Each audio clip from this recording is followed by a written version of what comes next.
Greetings, fellow Americans. Susanna for President 2028.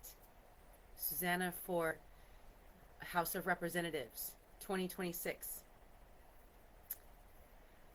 I hope everyone is prepared for the holidays. This is a great time of year. A lot of giving happens this time of year. A lot of giving happens a lot throughout the year, but it's more prominent during this time of year. It's very nice to see. Today we're going to be talking about some amendments to the Constitution. The first thing that we are going to talk about in regards to that is going to be our economic stability, our right to economic stability. This applies to an individual as well as our nation as a whole. So, a stable economy benefits our nation and in turn benefits the world. But what is a stable economy? Really? A stable economy functions for the region that the economy is based out of. For instance, in the United States, our economy should function for our region, but it doesn't. It functions for the rich. What is really messed up about this in particular is that if the rich had actually contributed to our economy and our society in a much different manner, they would actually be a lot richer than they are now. See, by paying their taxes like they should, we would have the funding to be able to support our nation, to be able to fund basic needs like Social Security and retirement. And these are things that I believe are rights because of how our legislation has led us to this point. So, doing things like paying their taxes in full would allow the money used to audit them to be used for something more productive for our nation, such as, maybe our education or our health care, for instance, our disaster cleanup and such. Different things like that. Improvements and advances in our nation. Definitely. Unfortunately, because of the continued lack of funding for the IRS, these companies rarely get in trouble. It's a vicious circle, and it costs us Americans dearly. That's not even the half of it. There's no reason why anyone in this nation should be homeless or impoverished.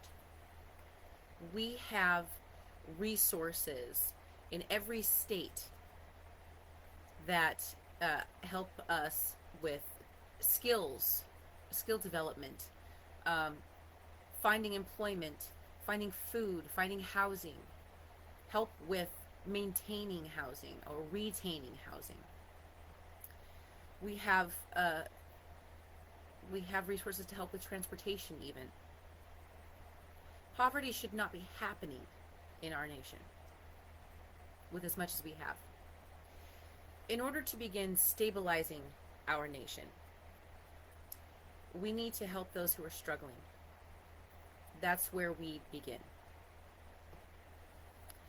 The bottom up is where any trickle effect is going to start. I don't know who thought it was a good idea to start in the middle or the top of our economic chain, but it actually, evidence shows now that that really doesn't work. It didn't help the poorest of our communities. So it really wasn't economically a good decision to make. Consumers are the ones who support the businesses. Because without the consumers, you don't have someone to buy the product you offer.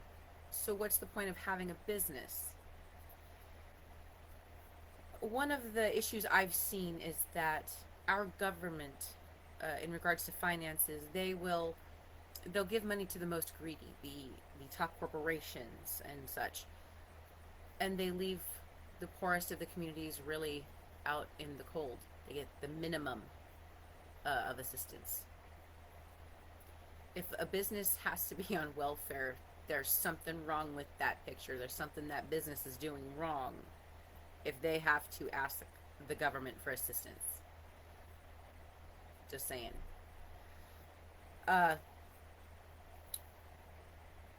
One of the, honestly, it doesn't ensure the stability of our nation. So that is why it's going to be written into law that during any financial crisis, economic financial crisis in our nation, money, stipends, or stimulus payments go directly to the people, the citizens. Now I'm going to go a step further, and I'm going to say that it should be limited. Those payments should be limited to those who make under $50,000 a year, because when you make $50,000 a year, you can support yourself and your family of up to 3, and you can do it without government assistance. So giving those who make less than that little bit of a boost helps our economy, and that they will be able to buy the product they need, their basic essentials, and even other stuff that helps continue our economic flow. So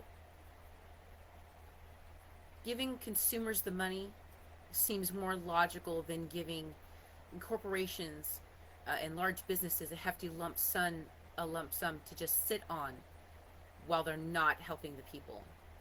They're not contributing to the economy by taking that money. These are reasons enough to declare the right to a stable economy. We, the people, can do it. There's a specific portion of the right to a stable economy that I'd like to address in this particular episode. This is the right to repair and trade. We all have the right to trade. This is how economies are stabilized. We trade. This is a very specific part of the right to a stable economy and the right to choose.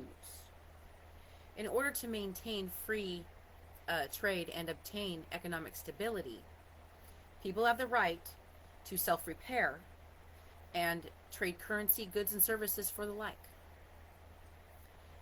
In regards to the right to self-repair, this right is a significant part of our economic stabilization plan. It covers the right to repair things like your home.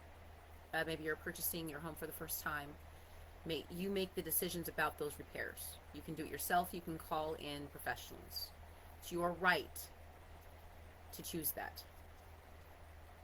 And no one can say you don't have that right. No one can say or charge you excessively for that. No fines, nothing like that, because we need to be able to repair within our means, within our financial means. It makes sense to do it that way. It's going to be a little bit restrictive, though. So you'll be able to pay for repairs or do repairs yourself on a fully purchased automobile. And the reason for that is because after that purchase is completed, such as your lease is up or your loan has been satisfied, you will have that option. But if you're within those payments, you still need to use the warranty. Those warranties cover the private manufacturers and companies and corporations' individual work. So if you try to repair it without or outside of the warranty and take it to someone else or do it yourself, the repairs and damages after that would not be covered under your warranty. So you need to be careful with that. This protects both the consumer and the company. So they cannot be liable for the mistake of someone else. It's important to understand how to repair our vehicles, but it is also important to understand that those warranties are important as well. And it will save you a little bit of money as long as you are able to use that warranty. Sometimes it's better if you don't have to, but still, it needs to be there. The people cannot be forced to pay for manufacturers or private shops overpriced and underserved mechanical maintenance either.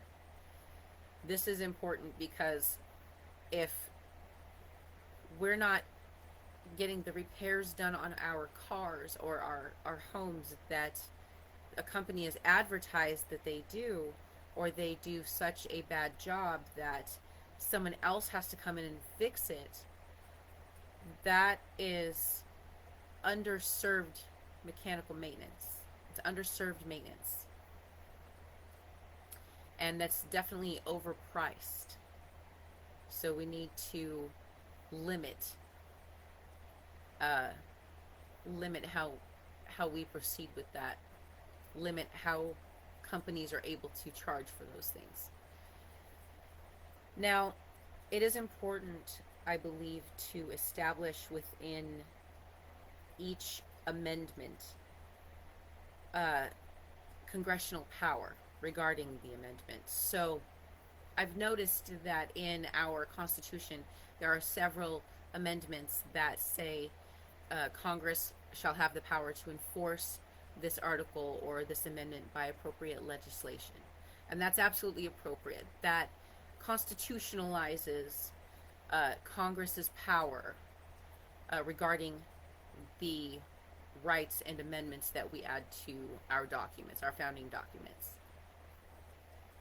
So anytime you look at a piece of legislation and or the Constitution, and you see that, it's important to note that it does have limitations, and we the people can enforce those limitations.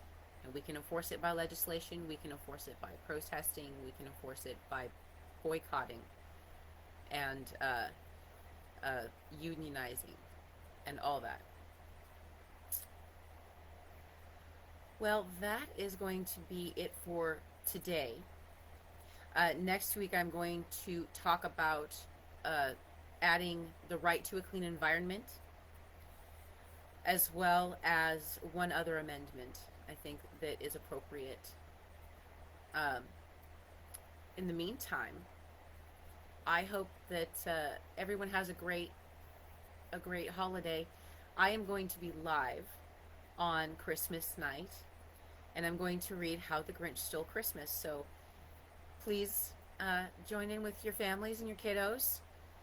I can't promise anything spectacular, but I believe that reading to the kids is definitely something we should definitely do. Reading's important, and these stories are full of morals that we can learn from. Thank you for your time, and may our path lead to peace and prosperity.